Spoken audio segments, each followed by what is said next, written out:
وارث ذکر کے جلد ظہور کے لیے بلند تر صلوات۔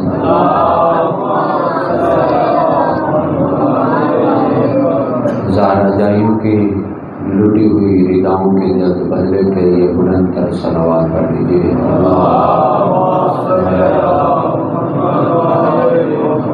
وارث خون حسین کے جلد آمد کے لیے اور مالک کے گروہ میں شامل ہونے کے لیے بلند تر صلوات پڑھ لیجیے۔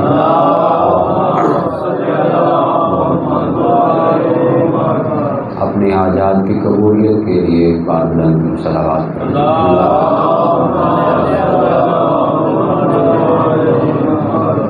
اعوذ باللہ من الشیطان اللعین الرجیم، بسم اللہ الرحمن الرحیم، الحمد للہ المالک المحمود المالک الودود، مصور کل مولود و مالک کل مطرود، ساتح المحاد و موتد الاوتار و مرسل الامطار و مسهل الاوتار، عالم الاسرار و مدرکها و مدمر الاملاک و مهلکها و مکور الدهور و مکررها و مورد الامور و مدبرها، الصلاة والسلام على سیدنا و مولانا الذی اسمه مکتوب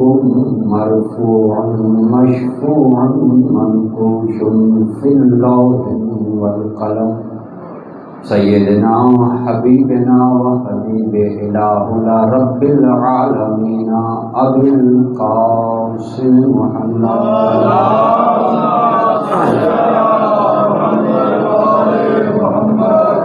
وعلى آله الطيبين الطاهرين المعصومين المنتجبين المنتخبين المظلومين الذين أذهب الله عنهم الرجس وطهرهم تطهيرا،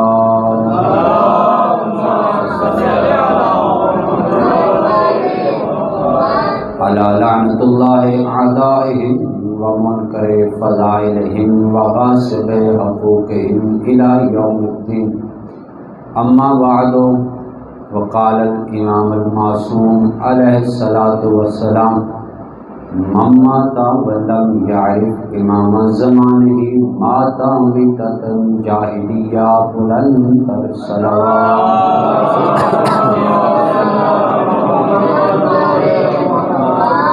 دعا کے خالق اس ذکر عظیم کے صدقے میں حاضرین و غائبین مومنین و مومنات کی توفیقات خیر میں اضافہ فرما، مومنین کو آفات و بلیات ارضی و سماوی سے محفوظ فرما، وارث ذکر میرے مولا اپنے خاص رحمتوں برکتوں کا نزول فرما، مومنین کے اوپر اپنے فیض و کرم کا نزول فرما، قہر و غضب سے محفوظ فرما، غلطیوں خطاؤں سے درگزر فرما، اپنا حقیقی بندہ بننے کی توفیق عطا فرما، میرے مالک اس عظیم ذکر کے صدقے میں تمام مومنین کی دینی شرعی حاجات کو پورا فرما، میرے مولا عظیم ذکر کا صدقہ، پاک زہرا کی عظیم چادر کی عظمت اور طہارت کا صدقہ وارث ذکر کے ظہور میں تعدیل فرما، ہمیں مولا کے گروہ میں شمار ہونے کی توفیق عطا فرما، مل کے ذرا بلند تر صلوات پڑھیں۔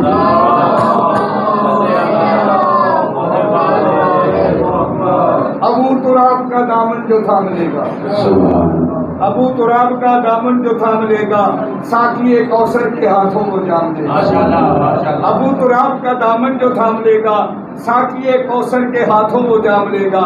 تراب کی کیا مجال کے ملنگوں کو کچھ کہے، تراب کی کیا مجال کے ملنگوں کو کچھ کہے، لہدے قبر حیا کرے گی حیدر کا جو نام لے گا، حیدر صفدر شیر ببر نادے ریین مظہر لجاب نارائے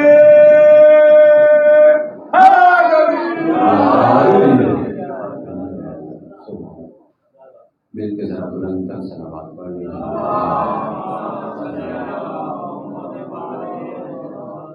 موالیان حضرت قرار سامعین محترم و مکرم، انتہائی واجب الاحترام مومنین کرام، عزاداران حسین، عاشقان حسین، خمسہ مجالس کی